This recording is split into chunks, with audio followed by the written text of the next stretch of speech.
गुना जिले के चाचौड़ में 15 वर्षीय छात्रा के साथ हुई गैंगरेप की घटना को लेकर लोगों में खासा गुस्सा देखने को मिल रहा है। आक्रोशित लोगों ने एक बार फिर विरोध प्रदर्शन कर सभी आरोपियों को मकानों पर बुलडोजर चलाने की मांग की है। नाबालिग से हुए गैंगरेप की घटना के बाद पूरे इलाके में रोष है। रविवार को भी बड़ी संख्या में महिलाओं और बच्चियों ने बिनागंज चौराहे पर प्रदर्शन शुरू कर दिया है, जहां सभी ने दुष्कर्म के आरोपियों के मकानों को ध्वस्त करने की मांग को लेकर जमकर नारेबाजी की।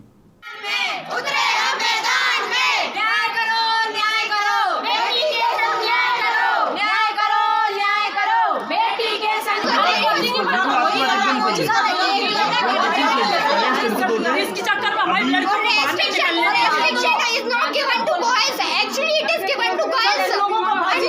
What restriction are given?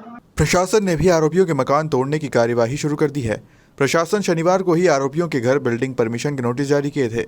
जवाब देने के लिए 24 घंटे का समय दिया था। रविवार को प्रशासन ने आरोपियों के अवैध निर्माण तोड़ने की कार्यवाही शुरू की और जल्द ही अन्य आरोपियों के मकानों को भी तोड़ा जाएगा।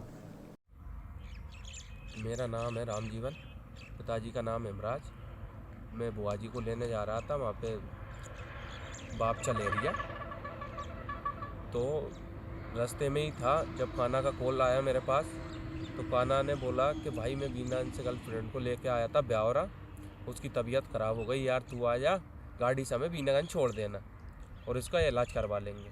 मैं ठीक है भाई मैं आ जाऊँगा, पर तो टाइम लगेगा। कि हाँ आ जा, तू जल्दी आ जा। तो ठीक है। फिर मैंने बोला उससे, मैंने भाई पैसे, मेरे पास पेट्रोल के पैसे नहीं है। तो उसने बताया मुझे कि भाई मैं तुझे बाद में दे दूंगा, तू किसी से कर ले। तो मैंने एक दोस्त से फ़ोन पे करवाया, तो मैं पेट्रोल डला के और निकल गया था वहाँ से। तो वहाँ जाके देखा तो लड़की की कंडीशन ज़्यादा वो थी, तबीयत ज़्यादा कंडीशन ख़राब थी, ड्रिंक कर रखी थी लड़की ने। जिसके बाद में मैंने सोचा कि अस्पताल ले चले।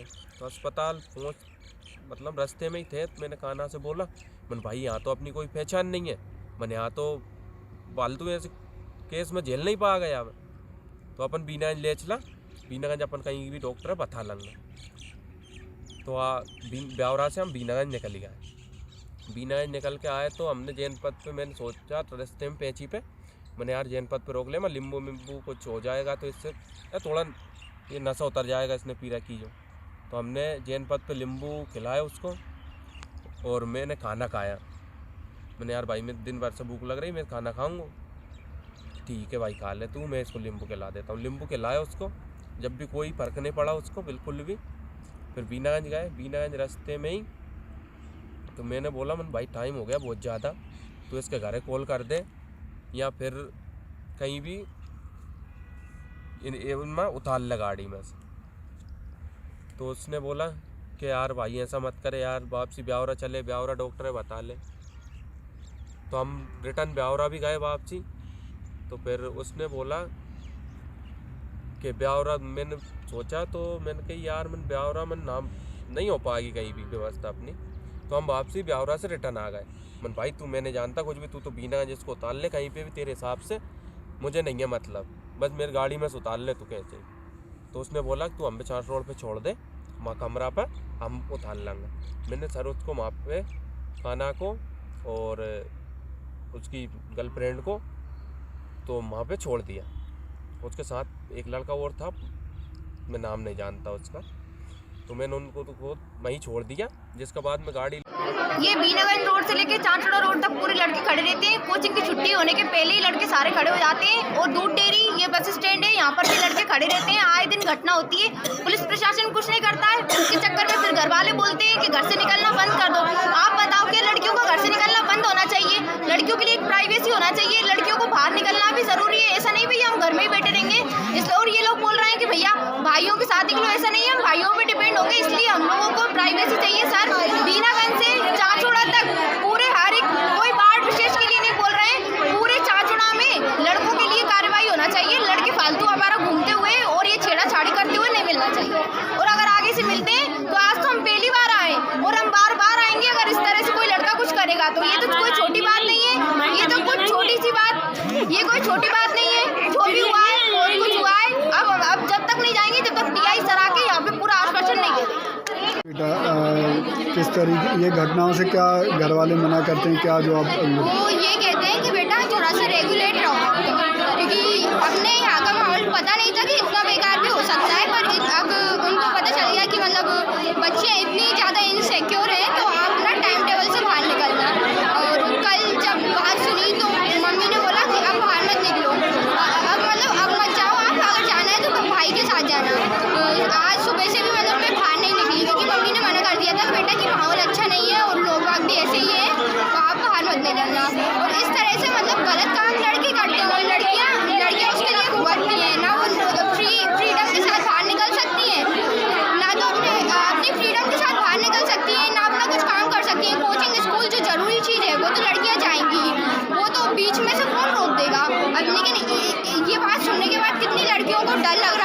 कोई भी स्कूल जाती हैं, कितने सारे स्कूल हैं अपने यहाँ, रोज़ निकल के जाती हैं। तो एक सबसे बड़ा तो वो इशू हो चुका है ना, और पेरेंट्स बोलेंगे, मना करेंगे तो वो लड़कियों को करेंगे। इसलिए मैं चाहती हूँ कि लड़कों का थोड़ा सा बाहर निकलना या उनके अड्डों पे बैठना या ऐसा कुछ सब चीज़ों को रेगुलेट कर दिया जाए, कि कर्फ्यू लगा दिया जाए या फिर इस तरह से रूल बना दिया जाए कि 9 बजे या 8 बजे के बाद कोई भी लड़का बिना फालतू में नहीं निकलेगा। अगर काम है तो अकेला निकले, दो भाई निकल जाए, 2 लड़के निकल जाए, 2 लड़कियाँ निकल जाएं, पर कोई भी लड़का या लड़की अड्डा बना के कोई भी 4-6 कमेंट्स पास ना करे, किसी को परेशान ना करे, ऐसे खड़ा ना करे। मुख्य कारण है ड्रग्स और ये गुंडों को खुली छूट देना, गुंडों का संरक्षण करना। क्यों? क्योंकि वो हमारी पार्टी में कहीं ना कहीं जुड़ा है। ये बहुत गलत है। पीड़िता के पिता का आरोप है कि इसमें राजनीतिक षड्यंत्र भी हो सकता है। देखिए, बिल्कुल इसमें जो भी है, इसमें भारतीय जनता पार्टी के लोग भी मेरे साथ धरना पे बैठे थे, पूर्व विधायक बैठी थी और भी लोग बैठे थे, हम लोग सब धरना पे बैठे थे। क्योंकि राजनीति में हर चीज़ हर जगह कोई युद्ध का मैदान नहीं है। जहाँ राजनीतिक लड़ाई लड़नी वहाँ लड़ेंगे, लेकिन ऐसे मामलों में हम सबको एक होना पड़ेगा, तभी इस तरह के लोग काबू में आएंगे। नहीं तो ये हमेशा इस तरह का फ़ायदा उठा लेते हैं और अधिकारी क्या चाहते हैं, पार्टी आपस में लड़े और अपना काम करें। बिदौरिया गांव का शिक्षक, सरकार का शिक्षक, वो कह रहा मार दो, काट दो, ये कर दो, वो कर दो, प्रेरित कर रहा। इतना बुरा झगड़ा हुआ, लोग, एक मरीज अभी भर्ती, उसके सर में चोट, मैं देखने जाऊंगा। ये क्या है? किस तरह की सरकार है? किस तरह का प्रशासन? धिक्कार है इनका, बहुत ही।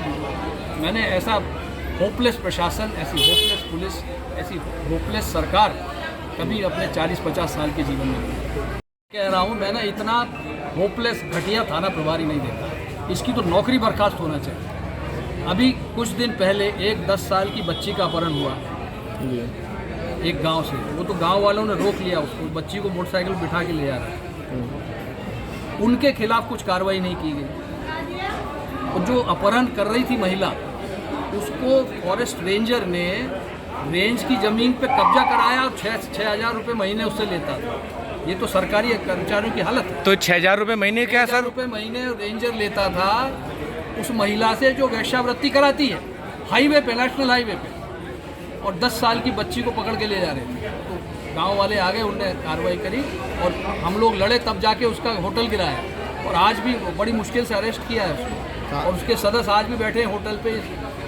होटल तो टूट गया है, लेकिन इस उम्मीद में बैठे हैं कि फिर बना लेंगे। गुना से जालम सिंह की रिपोर्ट।